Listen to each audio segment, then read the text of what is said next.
The 3DS is one of my favorite systems to collect for, and with the eShop closure coming up in March 2023, there's been a lot of speculation when it comes to physical 3DS collecting. So today I wanted to go over how I would go about collecting for the 3DS in 2023 if I were to start from the ground up. So before getting into the games, I just wanted to briefly touch upon system collecting. So I have my new 3DS XL, which is my primary system I play on, and unfortunately this is one of the more expensive models on the used market right now. Since the 3DS is region locked, a lot of people like to find systems that are compatible with their region. However, I feel like that's a bit harder to come by these days, especially for systems that are in good condition. So my advice is that if you can't find a system locally, all the prices on eBay and some of those other websites are a bit out of your price range, the next place to look is on the Japanese sites. I did just mention that the 3DS is region locked. However, you can use custom firmware or jailbreak your system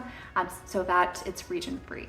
So importing a Japanese model and modding it is probably going to be the cheapest option available at the moment, unless you luck out and find a really good deal locally. All right, so for the rest of this video, I'll just be focusing on physical games. Now, because I do live in the US, I'm most familiar with North American physical games. So a lot of my advice and some tips when it comes to collecting games will be more geared towards that region. However, I feel like a lot of these tips will also be applicable to other outside regions as well. Because we're a little bit late in the game when it comes to 3DS collecting in 2023, there are a few different things we need to weigh when it comes to what to prioritize and what things are we sort of willing to give up. So first, I'm gonna go over where to actually find these physical games. So there's two different routes really. You could go on the used market, or you could also find some brand new games. When it comes to North American editions, there are a few different shops that still have sealed 3DS games available. You're gonna find this mostly on online stores. And there are a few different caveats you need to be aware of when shopping on these sites. One thing to keep in mind is the shrink wrap. You're gonna see a lot of shrink wrapped games that are still available on online platforms. So if you do get one of these in the mail, don't think that you've been scammed and that this was just a pre-sealed game. It seems like a lot of the later stage games that were reprinted were using this seal type. So if you're trying to fill up a sealed collection, this is something to be aware of. But if not, you're gonna open the games anyway, so the seal doesn't really matter, in my opinion. And when it comes to online sellers, there are a few that I would recommend, especially if you are looking for North American 3DS games. Video Games Plus Canada is a great site that has reasonable rates for a lot of harder to find new 3DS games. P&P Games is another Canadian retailer that has an online shop that also has some new 3DS games, and they both do a pretty good job at indicating if something is a UAE or World Edition or also a Nintendo Selects edition. I've noticed on a lot of other store pages that use stock photos. I'm looking at Amazon and some other kind of mom and pop shops located in the US that have a online interface. Not all of them disclose whether or not the copy they're sending you is a UAE edition. Looking at World Editions might be a good way to save a few dollars. So even though these are usually dubbed the World Edition, they only work with North American 3DS and the 3DS that was available in the UAE region. So it's not going to be compatible with other regions despite the World Edition name. So the physical game card is going to be identical to the standard 3DS titles. So the World Edition and also the Nintendo Selects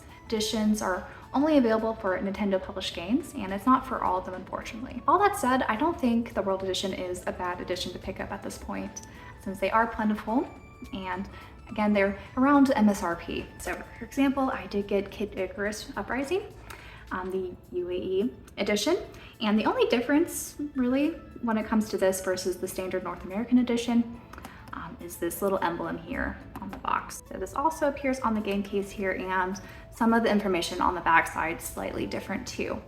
However, it really doesn't matter if you don't have your game cases outward facing in your collection, since the spines are going to be identical. Similarly, I don't have an example to share on hand, but the Nintendo Select versions of these games are also something to consider for similar reasons. Their spines are slightly different, so you will know looking on a shelf that it's a Nintendo Select Edition, but when it comes to game cart revisions, some of them are actually different from the standard release. This is the case with Animal Crossing, for example. So if you want a more up-to-date cart where you don't have to go into the eShop and download those updates, you could just buy the Nintendo Select version.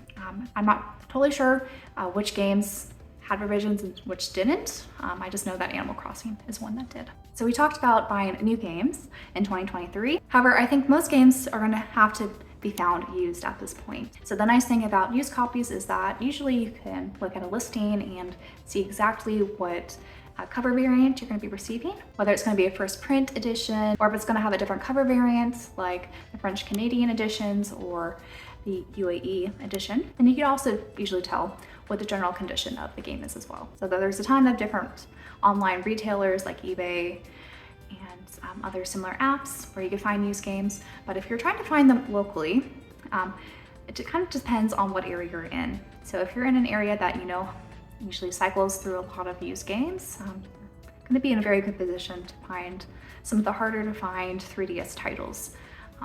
They'll be probably a bit more expensive nowadays, especially if they are a JRPG or something else that's fairly desirable. However, if you haven't done much game hunting out in the wild or kind of know what your area is like, sometimes it's just easier to buy things used online rather than trying to find it out in the wild, especially if it's going to be something that's uncommon. So you might want to consider the time-rated discount theory when it comes to finding these games and where best to apply your time and money, but I'll maybe leave that topic for another day. All right, so now we're going to move on to how to prioritize what games to collect.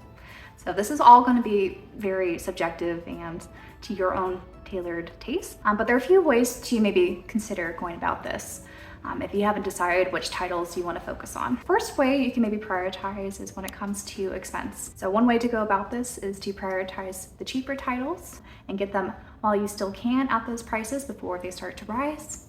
Or you could also consider on the flip side, picking up some of the more expensive titles, anticipating that they might rise even more. Whenever you're trying to prioritize based off of price, it's all very speculative. So it's one I would caution you about, but it's of course one to always consider. Another way you can prioritize is to pick up things that you don't think will see remakes or ports in the future. So for example, on the 3DS, we saw a lot of remasters and ports on the system, like the Zelda titles, Majora's Mask and Ocarina of Time. So many would consider these the definitive way to play these games, but there's a possibility that we'll see future remakes and ports of these games on future Nintendo systems. So you can choose whether or not to pick these up on the 3DS or wait to see if they'll be available down the line on different hardware. Now this is completely speculative on my part, but I have a feeling that we're going to see plenty of remakes and ports down the line on future Nintendo hardware. But in the same vein, when it comes to Nintendo, games like Animal Crossing New Leaf, I have a feeling won't see some sort of port or remaster, because for this franchise, they always like to make a new iteration for each console generation. Now, outside of Nintendo, a lot of other big publishers have also brought ports or remasters onto the 3DS, and may even do that on future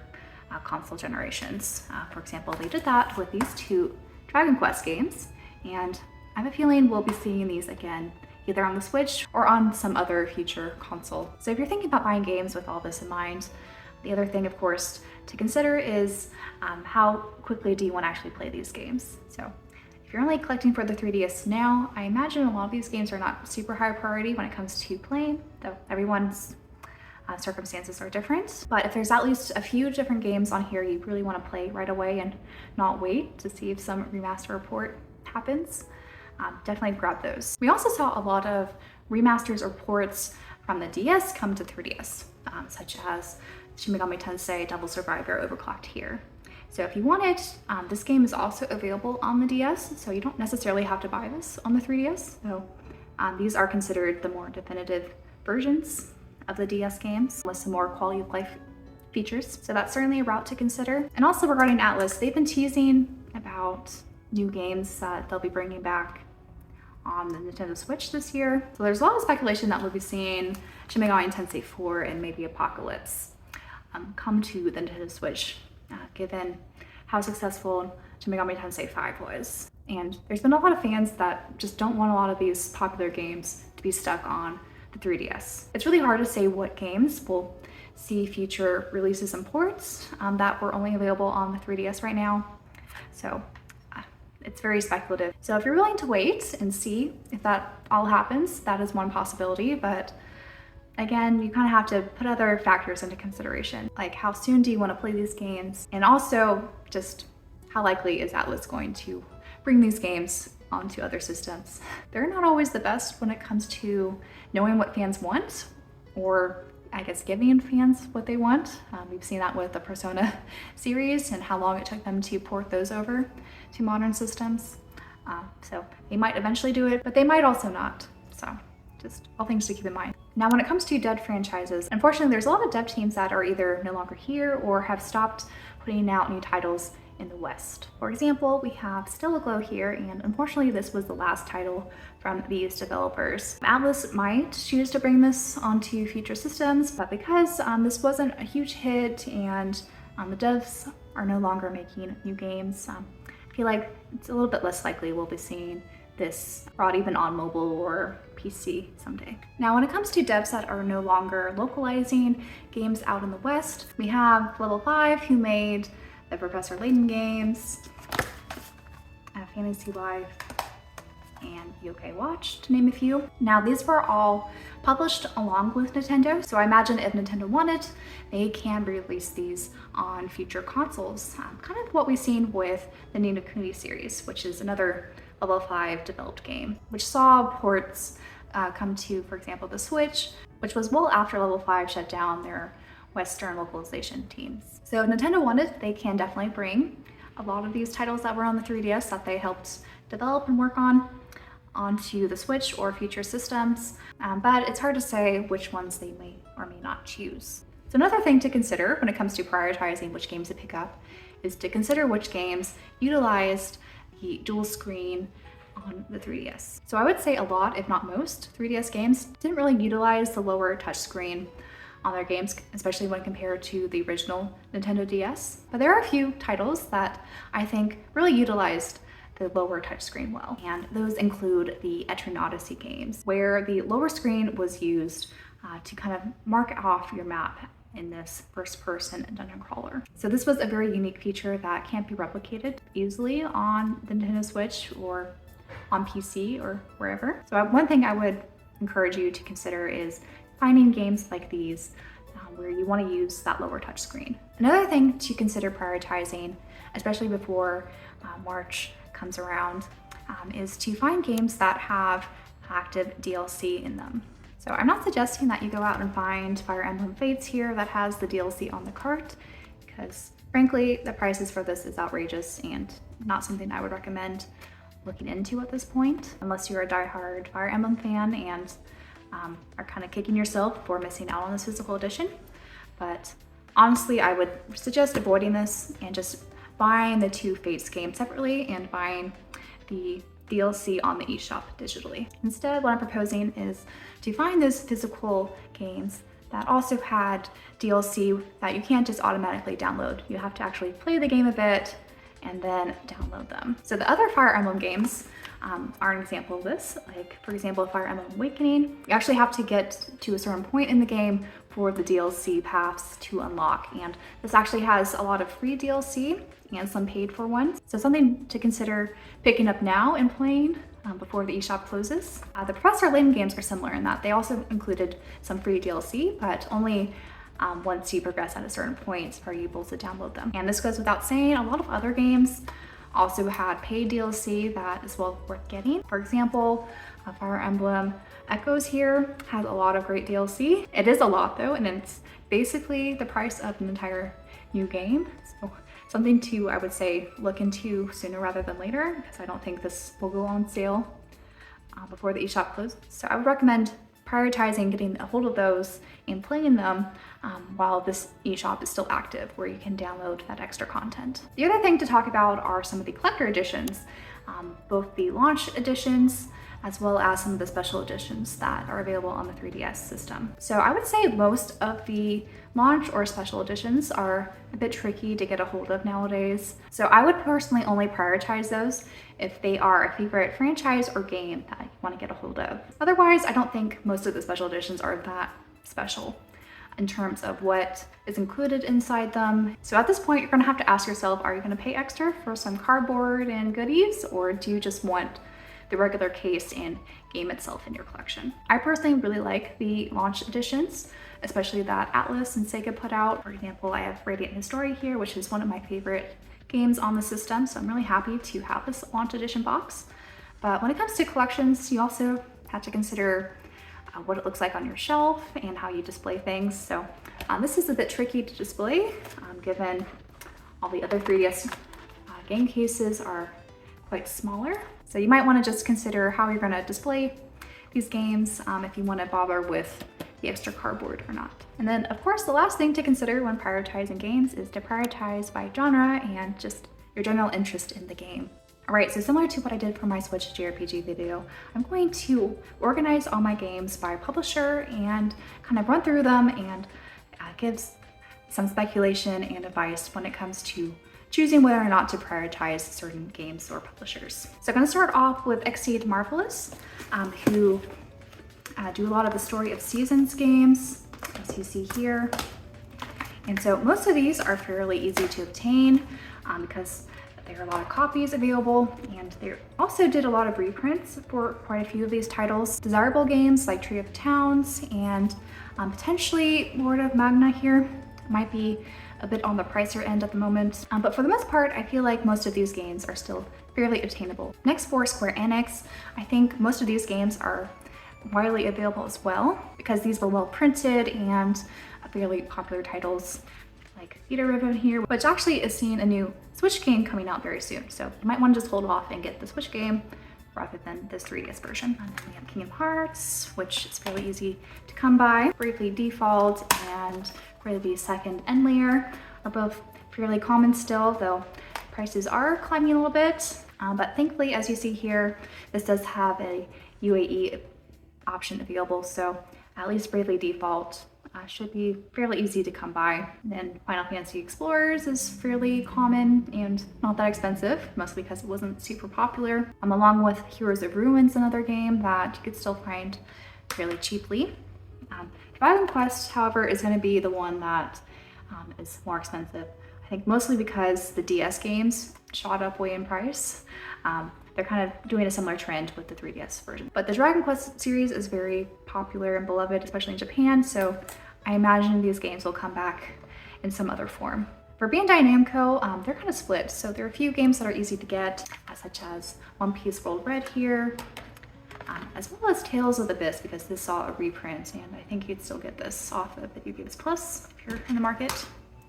However, the Project Crosstone games are a little bit harder to get because these were pulled from the eShop due to licensing with all the other publishers. So these might be ones to consider prioritizing, since I don't really see them reworking the contracts and reviving this series on future consoles again. And then lastly, what I have in my collection is One Piece Romance Dawn. This is fairly expensive because of the slipcover, and it was only available at GameStop as an exclusive, and it's numbered. So it's not a great game, but it's still fun, especially if you're a One Piece fan. Now for Atlas, as I mentioned before, they are known to remaster and port over their games onto new consoles. They're just very slow at it. So a lot of these you might want to prioritize because they are good games, and they're also very desirable games. So I imagine they're going to continue rising in prices, but again, I don't want to be too speculative here.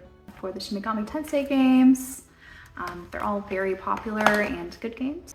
Strange Journey, the first Soul Hackers game, Devil Survivor 2, and I talked about all these Etrian Odyssey games.